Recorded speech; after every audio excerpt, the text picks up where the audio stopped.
आज हम लोग एक और बड़ा ही इंटरेस्टिंग टॉपिक लेके आया हूँ मैं आप लोगों के लिए, जिसमें हम लोग बात करेंगे शॉर्ट बाइट्स के थर्ड आई थिंक पार्ट में, थर्ड या फोर्थ होगा, जिसमें इम्बैलेंस क्रिएट मोशन। ये एक बड़ा ही इंटरेस्टिंग कॉन्सेप्ट है। जब मैं क्लास में पढ़ा रहा था तो मैंने ये चीज़ अपने स्टूडेंट को सिखाई है। जरा इसको डिस्कस कर लेते हैं कि इम्बैलेंस क्रिएट मोशन, ये एक बहुत ही इंपॉर्टेंट लाइन है। यानी कि दुनिया में कहीं पे भी अगर मोशन हो रहा है, कहीं पे भी मोशन, तो वो वहाँ पे 100% वहाँ पे कोई ना कोई चीज़ इम्बैलेंस होगी। ठीक है, याद रखना ये चीज़ बड़ा ही इंपॉर्टेंट है। This is the concept of nature, और we can say that language of nature. यानी कि नेचर हमेशा इम्बैलेंस पर ही वर्क करती है। फॉर एग्जांपल, अगर हम बात कर रहे हैं कहीं पे करंट फ्लो हो रहा है, तो ये जो करंट का फ्लो है is because of certain imbalance. कि एक सर्टेन पॉइंट है जहाँ पे हाई पोटेंशियल है, हाई वोल्टेज है, और दूसरा पॉइंट है जहाँ पे लो वोल्टेज है। तो हाई वोल्टेज से लो वोल्टेज की तरफ इलेक्ट्रॉन्स मूव करते हैं, करंट फ्लो करता है, इलेक्ट्रॉन अपोजिट मूव करते हैं, तो करंट फ्लो करता है। ठीक है, इसी तरीके से अगर मान लेते हैं कहीं पे पानी फ्लो हो रहा है, तो वहाँ पे 100% जहाँ से पानी अगर जिस डायरेक्शन में फ्लो हो रहा है वो वहाँ पे उसकी कह सकते हैं there is a imbalance in height में। इम्बैलेंस हो सकता है कि इसकी जहाँ पे पानी जा रहा है उसकी हाइट कम होगी, और जहाँ से आ रहा है वहाँ पे हाइट ज़्यादा होगी, बिकॉज ऑफ ग्रेविटी डिफरेंस। ठीक है, तो यानी कि हमेशा यहाँ पे अगर हम बात करते हैं तो ग्रेविटी का इम्बैलेंस है, ग्रेविटी या फिर कह सकते हो पोटेंशियल एनर्जी का इम्बैलेंस है। ठीक है, पोटेंशियल एनर्जी का इम्बैलेंस है, यानी कि यहाँ की पोटेंशियल एनर्जी इस पॉइंट की और इस पॉइंट की पोटेंशियल एनर्जी डिफर होगी, जिसकी वजह से ये पानी मूव कर रहा है। ठीक है, तो ये चीज़ आपको बड़ी इंपॉर्टेंट है जो हमेशा याद रखनी है। फॉर एग्जाम्पल, अगर पानी कहीं है तो वो पानी अगर कहीं पे स्टेबल है, फॉर एग्जाम्पल पॉन्ड, पॉन्ड में कोई पानी फ्लो नहीं होता, क्यों? क्योंकि वहाँ पे जो ग्राउंड है वो सेम लेवल पे होता है, तो देयर इज़ नो इम्बैलेंस। तो वहाँ पे किसी भी तरीके का इम्बैलेंस नहीं होता है, इसीलिए पॉन्ड का पानी जो होता है वो स्टेबल रहता है। कभी भी आपने नहीं देखा होगा कि पॉन्ड का पानी फ्लो कर रहा है, तो उसके पीछे रीज़न क्या है कि इम्बैलेंस नहीं है। ठीक है, तो जब भी आपकी लाइफ हो या इलेक्ट्रिकल इंजीनियरिंग हो या कोई भी इंजीनियरिंग हो, हमें जब भी मोशन की ज़रूरत होगी तो आपको हमेशा याद रखना है, मोशन अगर है तो किसी भी तरीके का एक इम्बैलेंस को क्रिएट करना पड़ेगा, पिक्चर में इम्बैलेंस लाना पड़ेगा कैसे भी। ठीक है, और इसके पीछे सिंपल सी बात भी है यार। देखो, अगर इलेक्ट्रॉन की बात कर लो, इलेक्ट्रॉन के पास दिमाग नहीं है, ना ही वो हिंदी जानता है या इंग्लिश जानता है, हमारी कोई भी लैंग्वेज वो नहीं समझता। तो अगर तुम्हें इलेक्ट्रॉन से कहना है कि भाई आगे जाना है, लेफ्ट टू राइट जाना है वायर में, ठीक है, प्लग से निकल के पंखे में होते हुए इलेक्ट्रॉन को जाना है, तो उसके लिए आपको उसे इम्बैलेंस देना पड़ेगा। ठीक है, इम्बैलेंस, और कौन सा, उसकी भाषा में बात करें तो इलेक्ट्रिक पोटेंशियल का इम्बैलेंस देना पड़ेगा, इलेक्ट्रिक पोटेंशियल का इम्बैलेंस क्रिएट करना पड़ेगा। और जैसे ही ये बैलेंस क्रिएट हो जाएगा, वापस से रिस्टोर हो जाएगा, इलेक्ट्रॉन का मोशन रुक जाता है। फॉर एग्जांपल, अगर कैपेसिटर की बात कर लो, सेम एग्जांपल, कैपेसिटर में अगर जैसे फॉर एग्जांपल हमने 5 वोल्ट का लगाया और दिस इज 0 वोल्ट, ठीक है, तो ये 0 वोल्ट पे ही 5 वोल्ट पे, तो देयर इज ए इम्बैलेंस। ठीक, तो ऐसे में क्या होगा, चार्जेस मूव करते चले जाएंगे इधर से इस तरीके से। ठीक है, और जब तक जैसे ही 5 वोल्ट पे आएगा तो दोनों के दोनों सेम पोटेंशियल पे आ गए, यानी कि इनका बैलेंस क्रिएट हो गया यहाँ पे। तो यहाँ पे कोई ऐसी चीज़ इम्बैलेंस जैसी चीज़ नहीं बची, और अगर इम्बैलेंस जैसी चीज़ नहीं बची तो ये हमेशा के लिए यहाँ पे स्टेबल हो जाएगा, अब कोई भी करंट फ्लो नहीं करेगा।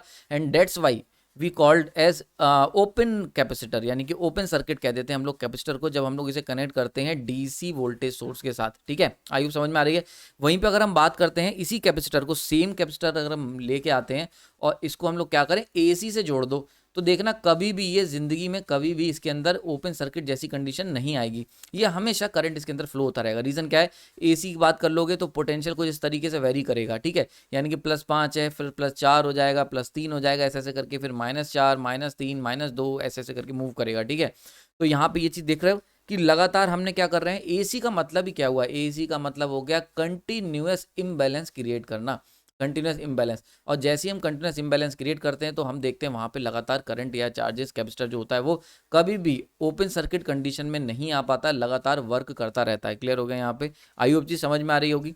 तो जब भी हम कोई चीज़ मूव कराना चाहते हैं, फॉर एग्जाम्पल कोई भी पॉइंट जहाँ पे हम चाहते हैं कि हमारा जो है वहाँ पे करंट मूव करे, या पानी है, अगर फॉर एग्जाम्पल ज़मीन पे पानी पड़ा हुआ है, तो मुझसे कहोगे यार नाली में चले जाओ, तो ऐसा नहीं है, वो तुम्हारी लैंग्वेज सुनेगा, तुम्हें उसे स्लोप देना पड़ेगा। ठीक है, इस पानी को जो जमीन में पड़ा हुआ है अगर तुम इसे स्लोप दे देते हो, तो स्लोप देने का मतलब क्या हुआ, दो डिफरेंट पॉइंट, यानी कि एक पॉइंट जहाँ पे पानी पड़ा हुआ है वो, और जहाँ नाली है वो, अगर इनके बीच में कोई डिफरेंस होगा, यानी कि डिफरेंस होगा, या कह सकते हो इम्बैलेंस होगा, इम्बैलेंस, तो वहां पे ये पानी जो होगा वो तुम्हारी बात मानेगा। तो नेचर की जो भी चीजें हैं, नेचर को जब भी मूवमेंट कराना होता है तो इम्बैलेंस क्रिएट करती है, तो जैसे ही इम्बैलेंस क्रिएट होता है वहां पे हमें मोशन देखने को मिल जाता है। फॉर एग्जांपल, अगर लाइफ की बात कर लें, तो अगर आपकी कोई ऐसी एक फिक्स जॉब है, कोई फिक्स कंडीशन में रह रहे हो, तो आप देखोगे कि आपकी ग्रोथ रुक जाएगी। लेकिन जैसे ही हम लोग क्या करते हैं, जैसे ही आप देखते हो कि इम्बैलेंस क्रिएट हुआ तो वहाँ पे क्या होगा, फॉर एग्जांपल जॉब चली गई या आपका प्रमोशन हो गया या डिमोशन हो गया, तो आप देखोगे कि वहाँ पे आपका मूवमेंट हो जाता है और कुछ ना कुछ ये मूवमेंट पॉजिटिव और नेगेटिव आपको देखने को मिलेगा। तो ये एक नेचर का नियम है, एक लॉ है यूनिवर्सल की, जब भी इम्बैलेंस होगा केवल तभी ही आपको मोशन देखने को मिलेगा। बैलेंस कंडीशन में कभी भी मोशन नहीं होता ना। इसका एक और एग्जांपल मैं आपको पीएन जंक्शन में दिखा देता हूँ। जैसे पीएन जंक्शन डायोड में हम लोग पी और एन को पास पास रखते हैं, तो डेंसिटी डिफरेंस है। इसके पास बहुत सारे, पी के पास बहुत सारी खाली जगहें हैं जिसको हम होल्स कह देते हैं, और एन के पास बहुत सारे इलेक्ट्रॉन हैं भरे, एक्स्ट्रा हैं, मतलब लोग खड़े ज़्यादा हैं और चेयर नहीं है, जबकि यहाँ पे चेयर ज़्यादा है और लोग नहीं है। जैसे इनको पास पास रखते हो तो यहाँ पे क्या होता है, डेंसिटी डिफ्यूजन होने लगता है, ठीक है। तो ये इलेक्ट्रॉन इधर से इधर मूव करने लगते हैं। तो देखो ये जो मूवमेंट हो रहा है, जब भी मूवमेंट होगा तो आप देखोगे वहाँ पे कहीं ना कहीं इम्बैलेंस होगा, ठीक है। तो देखो यहाँ खाली जगहें ज़्यादा हैं और यहाँ भरी जगहें ज़्यादा हैं, तो ये क्या है, एक इम्बैलेंस क्रिएट करेगा। क्लियर हो रहा है। और इम्बैलेंस जैसे ही क्रिएट करेगा, यहाँ से यहाँ इलेक्ट्रॉन मूव कर जाएंगे और ये तब तक मूवमेंट होता रहेगा जब तक कि बैलेंस क्रिएट नहीं हो जाता। जैसे ही बैलेंस होगा, मतलब जैसे ही एक बैलेंस क्रिएट हो जाएगा, तो यहाँ पे आप देखते हो हमारे पास एक डिप्लीशन लेयर आके सेटल हो जाती है, ठीक है। अब ये बैलेंस क्रिएट करने कई तरीके हो सकता है, दो अपोजिंग फोर्सेस मिलकर बैलेंस करें, हो सकता है जब लड़ाई हो तो दो लोग आपस में, फॉर एग्जांपल सारे के सारे जो होल्स हैं वो फिलअप नहीं हो जाते इनके इलेक्ट्रॉन के द्वारा, पर यहाँ पे इलेक्ट्रिक फील्ड एक ऐसी आ जाती है जो अपोज करने लगती है। कि ओवरऑल बात यह है कि जब भी एक बैलेंस क्रिएट हो जाएगा तो वहां पे हमारा मोशन रुक जाएगा, ठीक है। जैसे मतलब ये आपको हर जगह देखने को मिलेगा। सन में भी देख लो, अगर सन है, अब सन का साइज इतना ही क्यों है, सन बड़ा क्यों नहीं हो गया या सन छोटा क्यों नहीं है, तो रीजन है इसकी कोर के अंदर फ्यूजन हो रहा है, फ्यूजन से एनर्जी बाहर की तरफ धकेल रही है, पूरी कोर को बाहर की तरफ एक्सप्लोड होना चाह रही कोर। पर आउटर कोर की अगर बात करें तो वो अपने ग्रेविटी के कारण अंदर की तरफ, अपने मास के कारण अंदर की तरफ श्रिंक हो रही है, ठीक है। समझ में आ रहा है। तो ये एक, जब तक इन दोनों के बीच में इम्बैलेंस होगा तो इसका साइज चेंज होता रहेगा। अब जो हम सन को देखते हैं वो क्या, एक बैलेंस कंडीशन में, हमारा जो करंटली जो सन है वो एक बैलेंस कंडीशन में है। और बैलेंस कंडीशन में इसलिए जो अंदर का जो फ्यूजन रिएक्शन है और बाहर की जो ग्रेविटी का जो पुश है अंदर की तरफ, वो दोनों रुक गए। इसीलिए हम बहुत सदियों से देख रहे हैं कि हमारा सूरज एक सी डायमेंशन में एग्जिस्ट कर रहा है, एक मास के साथ एग्जिस्ट कर रहा है, ठीक है। अब जिस दिन ये बैलेंस डिस्टर्ब होगा उस दिन वापस से हमें देखने को मिलेगा या तो अंदर फ्यूजन रिएक्शन किसी और हैवी मेटल की होना शुरू हो जाएगी, या हमारा बैलेंस जो होगा श्रिंक हो जाएगा, या फिर एक्सप्लोड कर जाएगा। कई तरीके हो सकते हैं, इसको एस्ट्रोनॉमी वाले बहुत अच्छे से जानते होंगे, जिन्होंने पढ़ा होगा, जो इंटरेस्ट रखते हैं एस्ट्रोनॉमी में। तो जब भी हम, अगर हम देखते हैं नेचर को या कोई भी इंस्ट्रूमेंट पढ़ते हैं, कोई भी अगर हम इलेक्ट्रिकल इंजीनियरिंग का पार्ट पढ़ते हैं, तो आपको देखने को मिलेगा वहाँ पे कि इम्बैलेंस है, ठीक है। फॉर एग्जांपल अगर आप, एक और एग्जांपल देता हूँ, अगर आप फल के फ्रूट्स खरीदने जाते हो तो वहाँ पे आप तराजू देखते होगे, तराजू, तो वहाँ पे देखते होगे जब भी दो वेट हमने ये जो रखे हैं 1 kg का वेट और इधर भी 1 kg का फ्रूट, तो आप देखते होगे कोई मूवमेंट नहीं है। लेकिन जैसे ही हम 1 kg में से कम कर देते हैं, 900 ग्राम ले लेते हैं, तुरंत ही ये मूवमेंट इधर की तरफ आने, सॉरी अपोजिट बना दिया, इधर की तरफ आने लगता है। क्लियर हो रहा है यहाँ पे, समझ में आ रहा है। तो जब भी एक इम्बैलेंस होगा, जब भी एक इम्बैलेंस क्रिएट होगा, तब हमेशा वहां पे एक मूवमेंट देखने को मिलेगा। So this is the core concept, यानी कि जब भी आप कोई सिस्टम बना रहे हो, फॉर एग्जांपल अब इसका एप्लीकेशन इलेक्ट्रिकल इंजीनियरिंग में, तुम कोई भी सिस्टम डिजाइन कर रहे हो और अगर तुम्हें वहां पे मोशन चाहिए, आप कोई भी, अगर एक एज एन इंजीनियर आप एक सिस्टम डिजाइन कर रहे हो और आपको मोशन चाहिए, तो इस मोशन के लिए आपको इंजीनियरिंग माइंड के साथ हमें सोचना पड़ेगा कि कैसे हम एक कैलकुलेटेड इम्बैलेंस को क्रिएट करें। कैलकुलेटेड मींस ऐसा ना हो कि सिस्टम पूरा पलट ही जाए, ऐसा नहीं हो, लेकिन एक कैलकुलेटेड इम्बैलेंस क्रिएट करें। जैसे ही इम्बैलेंस क्रिएट करेंगे हमें मोशन देखने को मिल जाएगा।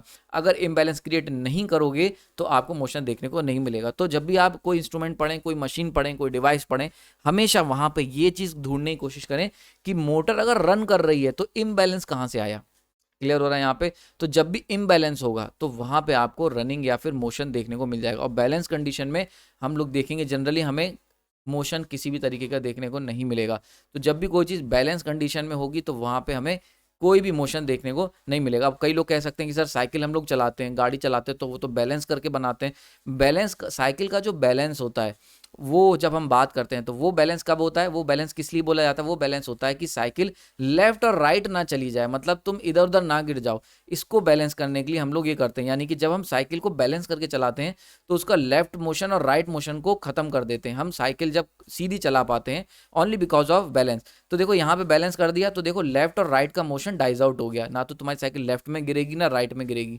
तो हम कहते हैं कि अगर साइकिल बैलेंस में चल रही है तो बैलेंस में चल रही है, उसको आगे बताऊंगा, लेकिन बैलेंस का मतलब होता है कि लेफ्ट और राइट का मोशन जीरो कर दिया हमने, यानी कि लेफ्ट और राइट में कोई मोशन नहीं होगा, एक सीधी लाइन पे अगर चली तो सीधी लाइन पे चलेगी। नाउ अब आप पूछोगे कि सर फिर साइकिल चली क्यों रही है, क्योंकि हम तो कह रहे थे कि अभी बैलेंस कंडीशन में कोई भी मोशन क्रिएट नहीं होगा। तो बैलेंस जो हमने साइकिल का करा वो उसके लेफ्ट और राइट को गिरने के लिए, रोकने के लिए करा, लेकिन जो साइकिल आगे जा रही है वो बिकॉज ऑफ इम्बैलेंस। इम्बैलेंस कौन सा है कि जब हम टायर, हमारे जो साइकिल के टायर होते हैं, हम लोग क्या कर रहे हैं, उन्हें पीछे की तरफ उनके ऊपर फोर्स लगा रहे हैं, ठीक है। तो जब उन पे पीछे की तरफ फोर्स लगा रहे हो तो नॉर्मली अगर साइकिल खड़ी होगी तो कुछ नहीं होगा, लेकिन अगर आप फोर्स लगाओगे पीछे की तरफ तो एज एन इम्बैलेंस ये साइकिल जो होगी वो आगे की तरफ बढ़ेगी।